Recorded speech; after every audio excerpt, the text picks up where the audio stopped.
My sister framed me for stealing, and my parents threw me out without a second thought. I spent weeks homeless. One night she slipped and admitted everything with my mom, standing right behind her. I'm now an 18-year-old guy, and I was 15 when all of this occurred. And if you asked my family to characterize me back then, they would most likely mention the problem. My father was among those who believed that respect was a one-way path.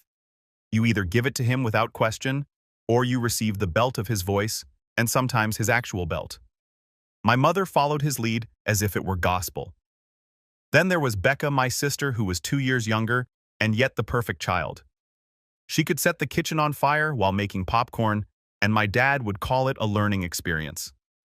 I forgot to mow the grass once, and I'm irresponsible and heading nowhere in life. That is how it has always been. Everything she did was forgiven. Every action I took demonstrated that I was doomed to make mistakes. If she passed an exam, it was because she was diligent and intelligent. If I passed a test, it was due to luck. She was the golden child, and I was the one that brought the family down. I'd always thought it was unjust, but I never imagined she'd take it to that level that night. It started normally. I was in my room with my ancient laptop, fiddling with some music downloads and half-assing homework. It was late, possibly past 11 Hauser. My door swung open so hard that it struck the wall, and both my parents stormed in as if I had set off an alarm. My mother's face was flushed, and my father's veins were visible on his forehead. Behind them, Becca pretended to cry so hard that she should have received a medal. He stole it. I saw him take it from Dad's wallet. She wailed, pointing directly at me. I sat up straight, perplexed as heck. Dad is already storming across the room, looking around like he's on an investigation show. Then he grabbed my pillow, lifted it, and there it was. Crumpled bills, possibly worth $300 to $400, were pushed behind it. I swear my stomach sank through the floor. I told you, Becca exclaimed, crocodile tears streaming down her cheeks. My head couldn't even process. I had not touched his wallet. I hadn't even gone near it. But before I could say anything, Dad was in my face, jabbing his finger at my chest. You embarrassed this family for the last damn time. You think we didn't notice things missing before? You think we're stupid? I jumped up abruptly, shaking my head. That isn't mine. She planted it. She's lying. Why would I take money when I've been saving every penny I could from babysitting and mowing lawns? Ask Mrs. Novak next door. Enough! He barked so loudly that it rattled my glass. A liar and a thief. You've made this house a joke. I turned to my mother for support, but she didn't even look me in the eye. She repeated what Dad said. There were no questions, as if it were the law.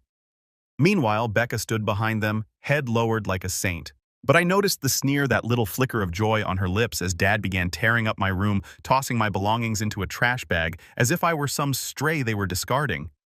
Dad, please. It isn't true, I exclaimed, my voice breaking. But it didn't matter. He snatched my rucksack from the corner, dumped it onto the bed, and began filling it with odd clothes.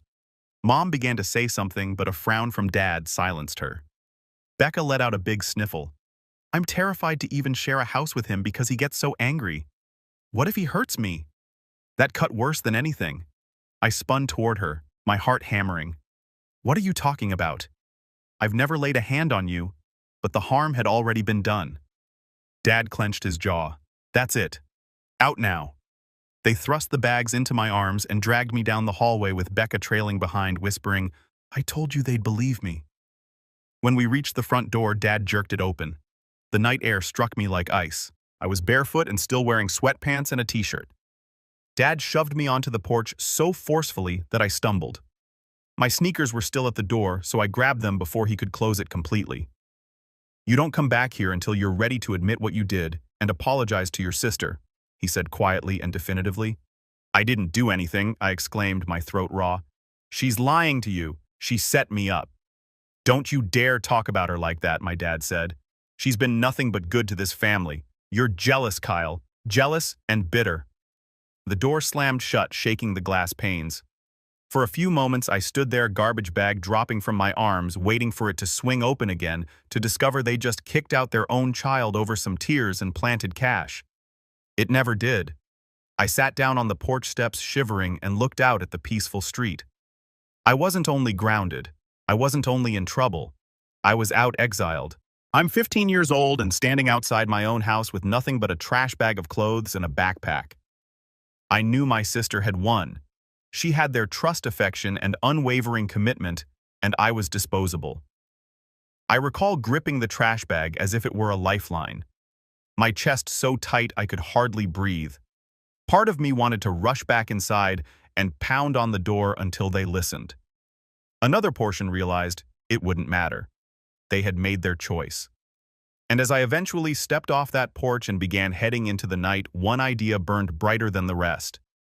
They'd chosen to trust her lies over my truth. That's when I understood I wasn't the only black sheep. I had already been cut out of the herd. The first night I went around the block till my legs hurt. I wasn't even sure where I was headed. It was late and freezing, and I was clutching a garbage bag like a runaway. I considered crashing at the park, but the benches were soaked from sprinklers. Then it struck me. Lindsay lived a few blocks over. She'd been my best friend since middle school, so I believed maybe her folks would let me spend the night. Her eyes widened as she noticed me standing there in sweatpants carrying a garbage bag. She let me in quickly, whispered inquiries, and I informed her that they had kicked me out. She didn't seem astonished, just sad. She gave me a blanket on the floor and some leftover pizza, and I slept more soundly than I had in weeks. Her mother was not as forgiving. The next morning, she approached me privately. She wasn't nasty, just straightforward with me. "Kyle, you can stay for a few nights, but I can't afford another mouth. You'll have to figure something out." I nodded, pretending everything was okay, but my stomach wrenched. Lindsay's mother drove me to school early on the third night and told me I couldn't return. That was it. I placed my garbage bag inside my locker and pretended I had somewhere else to go. From then on, I began couch surfing. A classmate let me crash on their sofa for the night. Another let me remain in their basement, but only for tonight. People did not want to cope with the drama in my family. After approximately a week, I was out of alternatives. That was when I began sleeping wherever I could. Behind the gas station, in a nook near the dumpsters, where the light did not shine. I used to be able to hide until closing time at the library, but the security guy found me after a couple of nights and kicked me out. I tried the school bathroom once, shutting myself in a stall, but someone came in, noticed my bag, and word traveled quickly. Hunger was worse than cold. I had maybe $40 saved from cutting lawns and babysitting. That money was quickly spent on cheap hamburgers and vending machine munchies. Following that, I either missed meals or drank from water fountains. My stomach grumbled loudly in class. I would receive looks. School didn't make things simpler. Becca worked quickly. At the end of the first week, everyone had heard the story. How I stole money from my father, how I was booted out. She made it sound like I was a junkie in training. When I sat down next to them, the kids brought their backpacks closer. Teachers gave me long stares that indicated they'd already been warned about me. As I sat down in arithmetic class, a female moved her notepad. "Sorry, I don't want my stuff stolen," she whispered under her breath, just loud enough for everyone to hear. The entire row snickered. I wanted to yell, but I knew it wouldn't help. One day in the hallway, Evan, a basketball player, shoulder-checked me and yelled, "Watch your hands, thief!" I shoved him back out of reflex, and for a brief moment I believed we were about to swing. A teacher broke it up, but I received the warning, not him. "One more incident, Kyle, and you're suspended." I heard this everywhere I went. Becca shines, I sink. She made it loud enough so that everyone knew she was responsible with money. Unlike some others, I believe she'd catch my glance across the cafeteria, give me a slight smirk, and then resume her lovely demeanor in front of her buddies.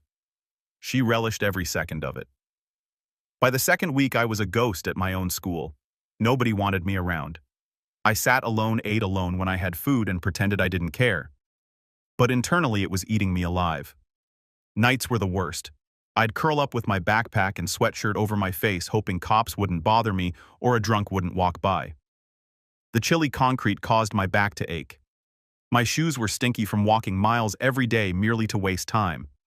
And all I could think about was my own family did this to me. Not strangers, not enemies, my sister. One night, I attempted to sneak into the library again.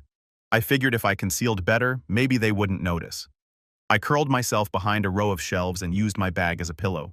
Around midnight, the guard's flashlight struck me directly in the eyes. He shook his head. "You can't stay here, kid." He ushered me out the side door as if I were a trespasser. I wasn't sure where to go. And for the first time, the concept struck me. Perhaps this is precisely what they wanted. Perhaps they didn't want me alive anymore. I ended up curled up behind the petrol station among the garbage. I closed my eyes, but all I saw was Becca's smug little face pretending to cry as my parents shoved me out the door. She had won at least for now. I kept telling myself that anyone, would eventually listen. Perhaps the adults at school weren't completely blind. Perhaps one of my family would truly have a backbone. I was mistaken. It all started with my father finding me. I'm not sure how he knew where I was. Perhaps Becca told him, perhaps he just drove around till he saw me. I was seated on a park bench with my hoodie drawn tight when his car's headlight struck me. He came up so fast I feared he was going to run me over. "Get in the car," he demanded, slamming the door behind him.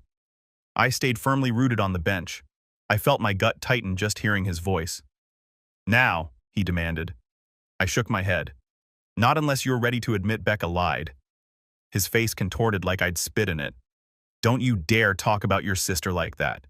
She's been through enough because of you." "Through enough," was my reply. "She planted the money. She framed me and you just believed her." His jaw tightened. He took a step closer, pointing his finger at me as if it were a weapon. "You're going to come home. You're going to admit what you did, and you're going to apologize, or I'll call the police and tell them you've been stealing from stores, begging for money on the street. Do you understand me?" I clenched my purse's latch. I am not coming home to be treated like garbage again. You can call anybody you want, but I'm not going to admit to something I didn't do. For a brief moment, I believed he was going to swing at me, his fists curled and his face hot. But then he swung around, went back to the car, and took off, leaving me shaking. That was the moment it hit home. He did not want the truth. He only wanted control. The next day at school, I approached the counselor. I thought, hey, maybe they'll believe me if I just lay it all out. I sat in that office, my heart racing. I told her everything. How Becca placed the money, how she brags about it, and how my parents kicked me out. She listened, nodding with that blank expression counselors have. When I finished, she sighed. "Kyle, I understand you're under a lot of stress, but accusing your sister without evidence isn't going to help. Your parents already spoke to us. They're concerned about your behavior. They claimed you were unstable." Unstable. That word affected me the most, as if I were a ticking bomb rather than a youngster camping outside gas stations. "I'm telling the truth," I explained, my voice quivering. She simply shook her head. "Focus on your schoolwork. The best way to show your family you're trustworthy is through your actions. So, basically, suck it up." That's what she intended. I attempted one more angle. I contacted my aunt from a payphone outside the supermarket. She picked up cheerfully until she heard me speak. Her tone changed as soon as I told what had transpired. "Kyle, this isn't something I can get involved in. Your parents are doing what they think is best. Maybe if you just said, sorry." I hung up before she could finish. My own blood did not want to touch this trash. Everyone wanted the easy version of the story. Kyle is incompetent. Becca is perfect. Case closed. That night, I sat outside the petrol station, back against the wall, sipping water I'd filled in the bathroom sink, hoping to feel something in my gut. A neon sign buzzed overhead. Cars drove in and out, and I sat there unseen. Then I heard the voice that I despised the most. "Wow, didn't think you'd last this long out here." I looked up, and there she was. Becca was holding a Pepsi casual as heck, as if she were simply passing by to say hello. I glared. "Why are you here?" she asked, smirking. "Curious, I guess. I wanted to see how long it would be before you crawled back." My fists clenched. "Why are you doing this to me? You think you had it rough. Try being me. Mom and Dad never let me slip. Not once. Every grade, every chore, every little thing I did was compared to you. If I messed up, it was, 'Don't be like your brother.' That's all I ever heard." I frowned, but she continued, her voice low and steady. "Now for once, I don't have to be perfect. I don't have to prove anything. All I have to do is not screw up like you. And honestly, that's easy. I'm not giving that up." "You're sick," I mumbled. Her grin broadened. "What's really sick is how easy it was. Everyone already thought you were the screw-up. I just gave them proof." I wanted to shout, "Shove her," or something, but she leaned in, her voice lowering. "And if you keep pushing it, if you keep running your mouth about me, I'll make up something even worse, and then you won't just be homeless. You'll be locked up." She stated it calmly and confidently, which made my skin crawl. She wasn't lying. She was already planning her next move. She strolled away as if she hadn't just threatened to destroy what little I had left. And as I sat there in the warmth of that gas station sign, it dawned on me. She was not simply attempting to make me appear terrible. She wanted to utterly erase me. That thought lingered in my mind for days. Every time I tried to sleep behind the gas station or strolled around to waste daylight, it played back in my mind like an echo. Becca wasn't simply glad I was gone. She wanted to eliminate me like I never existed. By the third week, I had sunk lower than I had imagined imaginable. My cash was gone. My phone died. And I hadn't had a real meal in 2 days. I lugged the garbage bag everywhere. School bus stops and parking lots. It wasn't even closed anymore. It was like a sign around my neck. Homeless loser. One night I attempted to hide again in the school library. I reasoned that if I hid deeper behind the shelves, I might be able to avoid detection. Around midnight, a flashlight beam struck me directly in the face. Security grabbed my arm and marched me outside. "I already told you can't sleep here, kid. Try this one more time and I'll report you." "Then you'll be suspended," he stated with a smirk. It began to rain shortly after. I walked for miles, rain pouring through my hoodie, my shoes squishing with each step. My trash bag became so wet that the plastic tore and half of my garments spilled on the sidewalk. I grabbed them up anyhow, clutching the sack tightly. Even though everything smelled of mildew, I ended up under the awning of a closed laundry. My stomach clenched with hunger, the type that made you lightheaded. That was my breaking point. I sat there shivering, thinking, maybe this is it. Maybe I'll just disappear out here and nobody will notice. That's when Lindsay arrived. She came rushing up with an umbrella hair stuck to her forehead, out of breath as if she had been seeking. "Kyle, why didn't you answer your phone? I've been looking for you everywhere." "My phone's dead," I murmured. The truth was, I hadn't had a charger in weeks. She crouched next to me, disregarding the puddles that soaked her jeans. "You look awful." "Thanks," I replied, attempting to laugh, but my voice cracked. She placed a crumpled envelope into my hands. "Here, take it." I frowned. "What is it?" "Just open it."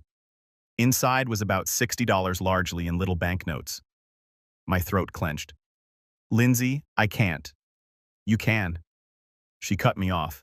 "It's my allowance. I don't need it." "You do." I could not even speak. I simply nodded, hugging it as if it were the most precious thing in the world. She looked around and lowered her voice. "There's something else. Becca bragged at a party. I heard her. She told people she planted the money that she set you up." My head snapped toward her. She admitted it. "Yeah." But nobody believed her. They thought she was showing off. Some even said, "Even if it was true, you probably deserved it." It was like being kicked in the chest. Deserved it. That's what people thought of me. I rose up and paced under the awning. "If I can get someone to back me up, they won't," Lindsay remarked quietly. "She's too popular. Nobody wants to cross her. They all think you're already a lost cause."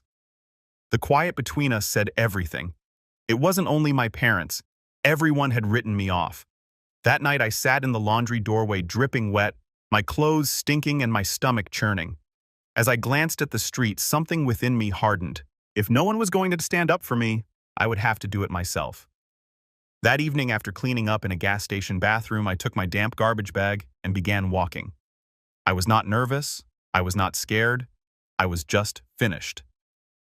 When I turned down our street, my chest clenched. The house looked the same as before.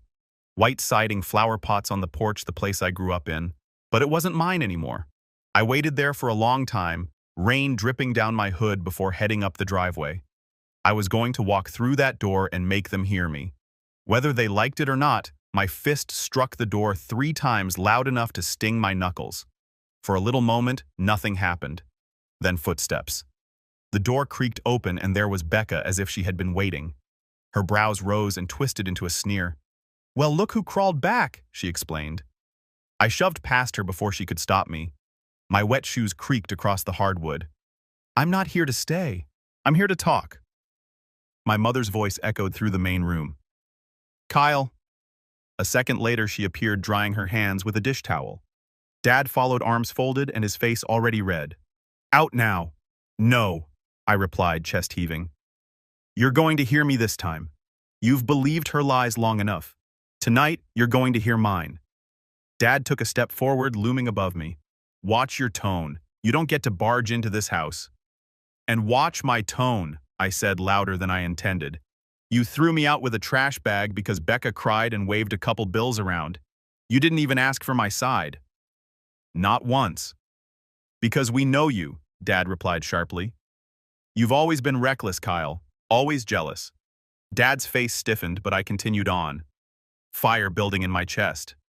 Jealous. Let's talk about that. Remember when she copied my science project, teacher called home and you punished me for making her cheat? She cried, and you believed her. Always the same story. She's the angel. I'm the screw-up. Doesn't matter what actually happened. Dad clenched his jaw. For a fleeting second, I saw something spark in his eyes. He knew I was correct. He knew it. But rather than admitting it, he doubled down. He took a step closer, the smell of aftershave and wrath reaching me. Don't you stand here and disgrace your family. You've done nothing but pull this house down since you were a teenager. You want me to acknowledge we favored her. Fine, we did. But she earned it.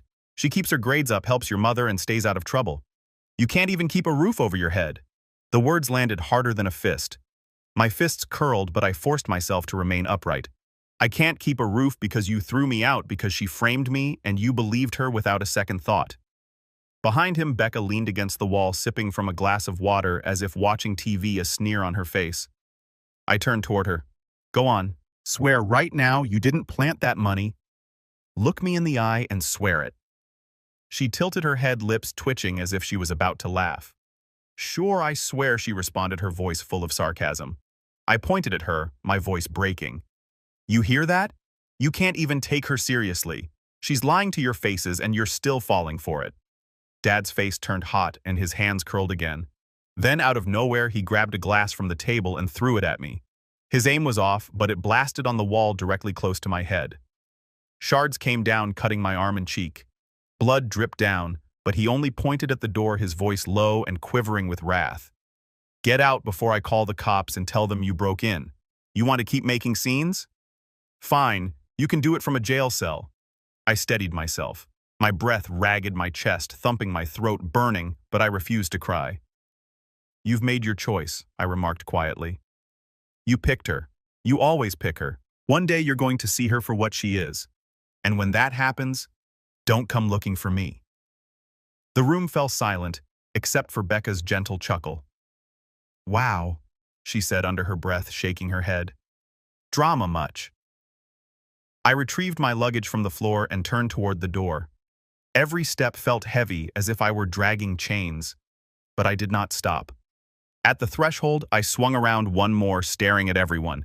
My parents transfixed, Becca smirking. You think I'm the problem? Fine. But when the truth blows up in your faces, remember this moment. Remember I warned you. Then I wrenched the door open, went into the darkness, and slammed it behind me. The cool air hit me in the face, combining with the sting of the shallow wounds down my arm. I walked quickly, mouth hard, as if putting enough distance between myself and the home would allow me to breathe again. I got halfway down the block before I heard footsteps. Quick and irregular, as if someone were jogging to catch up. Wait up, bro! I spun around, heart pounding. And there she was, Becca jogging behind me, calm as usual, her face shining in the dark light of the street lamp. She was smiling as if this were a game for her, as if Dad hadn't just tried to shatter me with a glass seconds before. As Becca stepped onto the porch, I thought I heard the screen door squeak behind her, but I was too preoccupied with her smug smirk to notice. My stomach flipped. What do you want now? I demanded, my tone sharper than intended. She slowed to a walk, slipping her hands into her hoodie pocket with a relaxed posture as if she were going for a late stroll. Relax. I just wanted to see how far you'd actually take this. I glared at her, my fists tightening tight as my arms ached from the cuts. Farther than you think. I'm done letting you run the show. Her grin grew, her teeth catching in the streetlight's radiance. You still don't get it, do you? Nobody's ever going to believe you. You can scream, cry, bleed all over the sidewalk. It won't matter. To them, you'll always be the screw-up, and I'll always be the one they're proud of. proud, I sneered, shaking my head. You destroyed me. Destroyed you. She repeated, twisting her head as if I had uttered something amusing. Then her voice lowered. Crueler. I didn't destroy you. I just gave them proof of what they already believed. That was the smartest thing I've ever done. My stomach turned, my chest tightened. Say it again, I said, moving closer. She leaned in, her voice a whisper, as if she wanted to enjoy every word. I framed you. I planted the money. And I'd do it again, watching you beg while I win. That's the best part. The words sliced through me like a razor. I could almost hear the blood gushing through my ears and feel every drop dripping down my arm from where the glass shards had ripped into me. Then another voice pierced the silence. Excuse me! We froze like statues. Mom stood on the edge of the porch step. Her face was pale, and her arms were crossed tightly across her chest. She must have followed Becca out without us noticing. For once, her eyes were not filled with rage toward me. They were focused on Becca. What did you just say? Mom said, her tone stern, as if she didn't recognize the daughter in front of them. Becca stiffened, the smirk slipping straight off her face. Mom, it was nothing. He's twisting it. Don't lie to me, Mom said, walking down onto the sidewalk. Her voice shook, but her expression was dead serious. I heard you. You admitted it. You said you planted the money. For the first time in weeks, I felt something crack open inside me, a glimmer of hope. My chest clenched, and words tumbled out before I could control them. You heard her, Mom. You finally heard her. Becca's mouth opened and then closed again.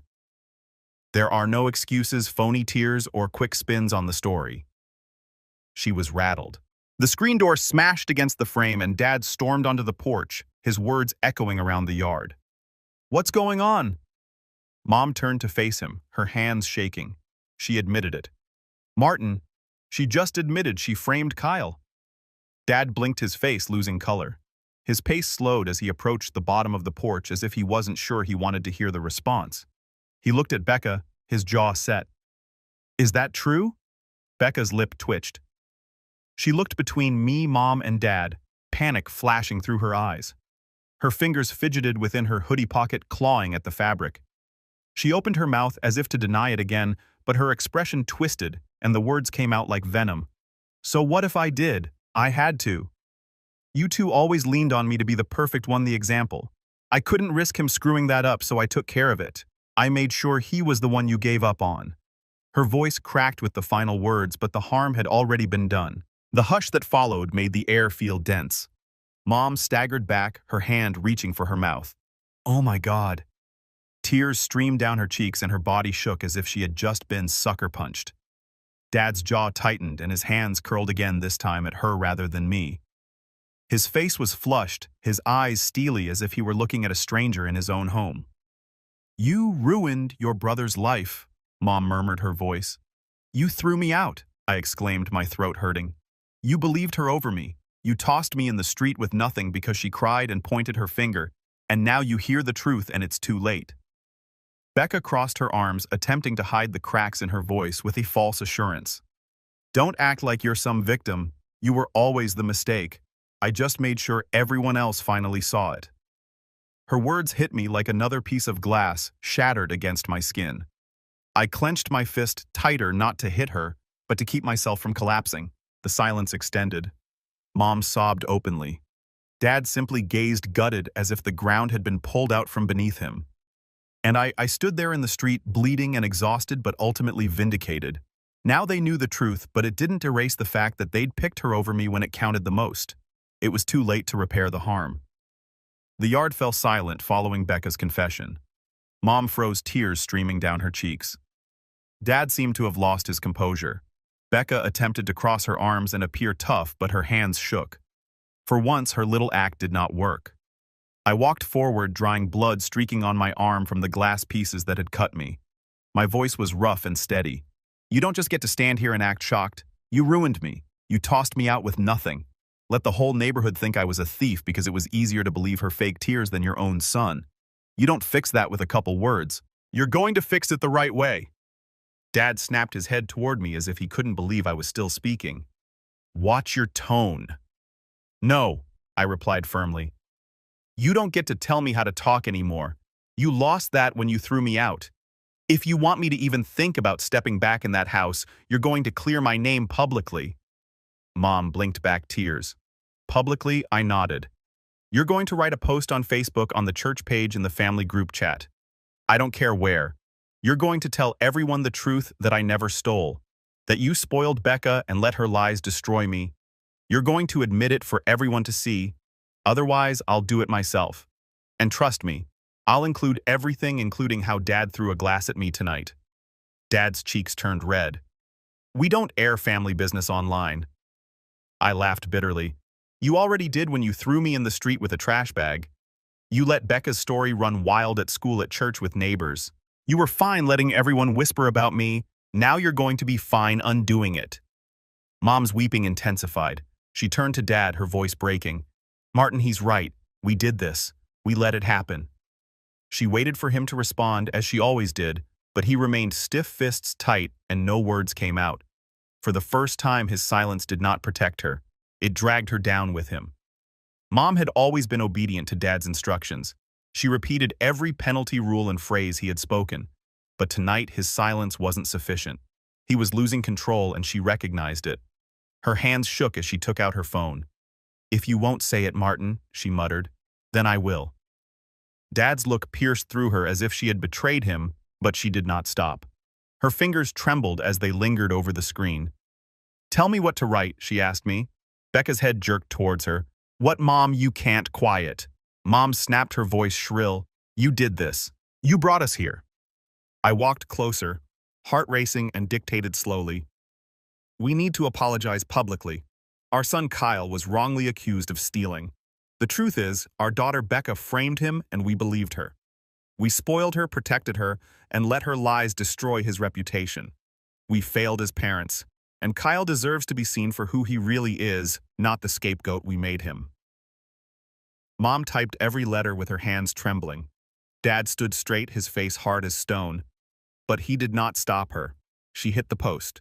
The words were out there. The damage could not be undone. Within minutes, her phone was buzzing with notifications. Comments poured in from relatives, church members, and even neighbors. "We did not know. I'm really sorry, Kyle. It takes guts to admit this." Dad's face became pale as more and more piled up. He was aware that his iron control had been lost. Becca snapped. "You just ruined my life," she exclaimed. "Everyone's going to hate me now." And Dad rounded on her, his voice low and threatening. "No, Becca. You ruined your own life." Her face collapsed for the first time. There was no grin or phony tears, only panic. I stood there bleeding and drained, yet lighter than I had felt in months.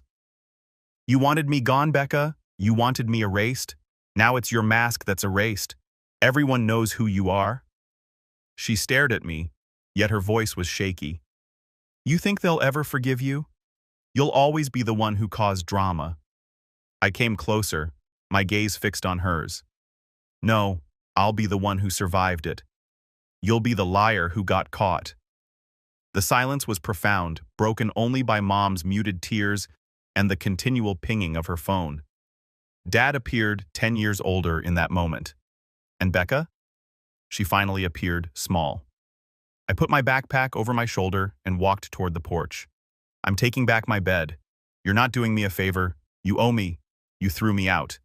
Now you're going to feed me, give me a roof, and live with what you did." Nobody argued. Mom and Dad just stood there hollow. They did not attempt to block me this time. Not after the confession. Not after the post got public, and not after their precious control fell away.